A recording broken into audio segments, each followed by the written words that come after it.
Welcome back to Distilled Bourbon Podcast, where we haven't been here in forever. I'm Brent. I'm here with my co-hosts, Brian, Chuck, and Aaron. Fellas, welcome back to the turret. It's been a long time. Feels good to be here, man. Been a bit. It's been a hot minute, right?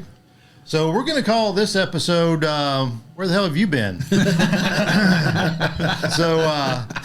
We've had a hiatus. We've all been busy. Things are happening. Life is happening. So we're going to take just a few minutes to talk about that. But basically, this show is where we drink bourbon and talk about it. So that's what we're going to do. Chuck, I'm sure that you and the lovely Donna Stennett have traveled the world again. We have been traveling. I haven't been busy as these three guys, but in my semi-retirement, we've been on the road, picked up two new distillery spots. Of course you have. Lawrenceburg Bourbon Company in Lawrenceburg, Kentucky, right in the heart of bourbon country. They don't have their still up yet. They're sourcing everything. They're doing some very interesting things. I'll mention two things. A 100% Canadian rye. Supposedly it was on a ship to Russia in February of 2023, and then Russia invaded Ukraine, and the ship got orders to come back, and I guess some broker contacted the fellow who owns Lawrenceburg Bourbon. By the way, he's Australian, formerly in the Australian Navy, and so he bought, I think, six or 10 barrels of this 100% Alberta, Canada rye. Wow. And it's fantastic. We love it. You can go there and pay for a tasting and just some really off-the-wall things. Do you pair it with Vegemite? And the second thing, and I've never, ever heard of this, a wheated rye. Wheated rye. What is that? I'm not sure I know what that means. Well, it's a high wheat rye? Well, it's going to be a rye that is going to have not any corn or anything like that. It's going to be at least 51% rye. Yeah. And not 95% rye, but it's going to be majority rye, but as a secondary flavoring agent, they're using wheat. It's kind of like, wow, they're talking about, you're going up, down, or sideways. Well, this is sideways. Yeah. Delicious. I bought a bottle. My wife's bringing it over. Oh, great. Can't wait to try it. Yeah. Good deal. Oh, second place went Southern Kentucky Distillery in Burkesville, Kentucky. This is almost on the Tennessee border in South Central Kentucky. They do have their still up. They don't have any aged bourbon yet. A fun tour. It was good. Nice folks. I look forward to having their aged bourbon in 4 or 5 years. Fantastic. Do they have any other products? Like They do, and they have some sourced product as well. Okay. Speaking of 5-year-old bourbons, you made it to Casey Jones. Yeah. And tried theirs out. I was not able to get down there on their, was it a bottle of your own or a release day or something like that? It was a bottle of your own. Yeah. That's one of the things that they do. And man, they're rolling out new product after new product. Yeah, I think they just released a 5-year rye as well. They did. Yeah. A high rye, I think. Mm-hmm. Yep. So they keep moving on down there at our friends at Casey Jones. Love what they're doing. I just love what they're doing. Yep. We've had new products from our other friends in Owensboro at Green River. We can talk about that in a little bit, but you two have been a bit busy. Just a little bit. Yeah, a little bit. Aaron more so than I think. No way. So if you don't know, Brian has been in the liquor store business for a while now. And Over 12 years, yeah. Well, has it been 12 years already? 12 years, yeah. Wow. That's why I'm bald. Almost. And How can you have been in the liquor store business for 12 years and you're 21? Exactly. Yeah, well. So you have branched out. You're now a restaurateur along with your partner, Aaron, my good friend Aaron. Who also worked for me for, 5 years? 5 years at Beverage prior? Barn. Yeah. So now you guys are partners along with your wives and Michael and Danielle Irvin. So it's the 6 of you that have gone in together with this new restaurant here in downtown Henderson. How did it happen? How's it going? What's it called? Well, we call ourselves Cap and Cork. We're downtown 104 North Water Street in Henderson, Kentucky, right there on the river. I think it's one of the best views in Henderson, maybe a little partial. No question. Up there. Best real estate in town. But I'll never forget the conversation actually started about a year and a half after I worked for Brian. He comes to me. We were behind the bar one night. He may not even remember this. And he says, "You know what Henderson doesn't have?" And I said, "A bourbon bar?" He said, "Yeah." He said, "One day I'm going to own a bourbon bar and you're going to help me." And I was like, because we talk about this kind of stuff all the time. I was like, yeah, right, whatever. And then it 2.5, 3 years later, he comes to me and he was like, "Hey, buddy, I think I bought a spot for that bourbon restaurant. You still want to do it?" And I was like, long story short, it just started rolling, and it's been absolutely great. Lots and lots of work, of course, but it's fun when you're sitting out in your restaurant the restaurant's full, the bar's full, music's playing on the patio, and you kind of think to yourself, this is kind of what I dreamed about, you know? Yeah. Well, I was there last night, and the music was friggin' amazing, only to be topped by the food and drinks. Holy cow. If you guys weren't my friends, I would still brag about this place. Okay, great. I mean, fantastic, amazing steaks. Yep. Jennifer had now Jennifer Lyles is kind of a seared tuna aficionado, okay? She gets that everywhere we go. You guys had it on the menu, I think, for the first time this week, and she said it was maybe the best she's ever had. Cool. Really? That's awesome. And that's a lot coming from her, and I had it, and it was amazing. Michael Urban, the chef, he really knows what he's doing. It's just impressive. Michael's a friend of the show. He's been on an episode before, and he is really doing a fantastic job. And kicking it out there. the cocktails you and Michael are coming up with, incredible. And talk about your selection of bourbon. Well, we have 250 bottles. Brian, tell us about that, because you get most of them. Yeah, I mean, we have everything you can think of. The two that stick out most are, one of them has its own dedicated shelf, which is the Eagle, Double Eagle Rare, and then OFC, which, if you're not familiar with it, both Buffalo Trace products, both extremely rare. They will cost you a small fortune for a pour, but they're bottles that don't come about every day, so we want to keep them around. Well, yeah, I'm probably not going to sample that one unless, I buy you a lot of drinks and you buy me one. Right. But you do have some amazing bourbons I've never tried before. Chuck, am I the only one that sits at the bar and goes, had it, need it, had it? I would say no. Being there every night, that happens quite a bit. Yeah. So, is it Kings of Kentucky? King of Kentucky. King of yes. Kentucky might be my favorite new to me bourbon that I've had in the last year, and I had it at your place. And was it the cheapest bourbon I've ever paid for? No, but it was worth every penny. It was a special night, a special celebration, and it was good. It's very rare. Still is only Kentucky release. I think there's about 2,500 bottles, so it's very extremely rare. You still have some at the We do. restaurant? We do, yeah. We keep it in the tin, so that way people don't know how much is there or not. So yeah, we got plenty left. Yeah. And if you're into this sort of thing, you have all the Van Winkles. Yes, Yeah. we've The got BTAC. all the BTAC, and our prices. We try to price them where they will sit there for a little while, but also sell. I mean, we're not trying. A lot of places I've been to, you're paying $100 for the BTAC, and we charge $42 for an ounce. So. And if you're a Blanton's fan like Aaron is, you have a couple of special Blantons there. You know what our first bottle was that we emptied? A regular Blanton's. Was it really? Yeah, and I threw that thing in the trash as quick as I could. No, I'm just kidding. But yeah, we've got Blanton's Gold. We've got the Straight Blanton's from the Straight from the barrel. Barrel. So you've got about 6 different jobs. You're still a math High high teacher. school math teacher. Yeah, I'm loving every minute of it. And you do this, and you're just hardworking. I never see you stop. I don't know when you sleep. I asked you this question last time I saw you at the restaurant. Are you still having fun, or is it work yet?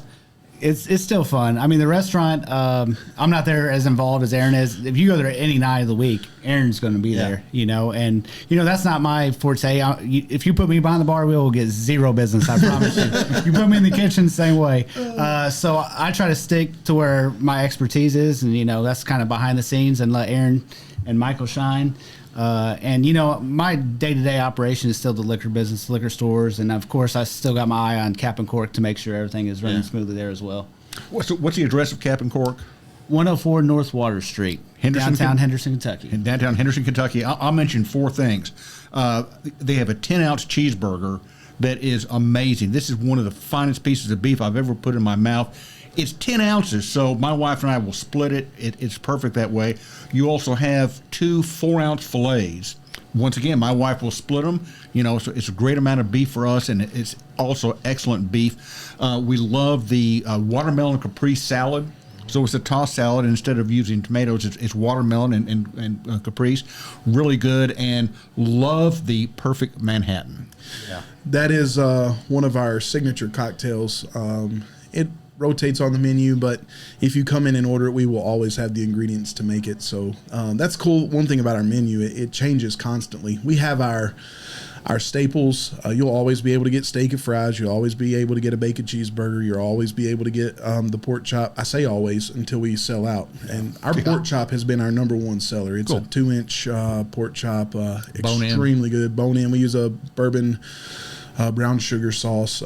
But I do have to say, going back to what Brian said, like Cabin Cork would not be successful without Brian and Justina and the things they do behind the scenes. And people don't see it. It's one of the quotes I saw. If you own a restaurant, people don't ever see how much you really work. When they're there at 9 o'clock in the morning and Michael and I are still sleeping, or most of the time Michael's there. Michael gets there.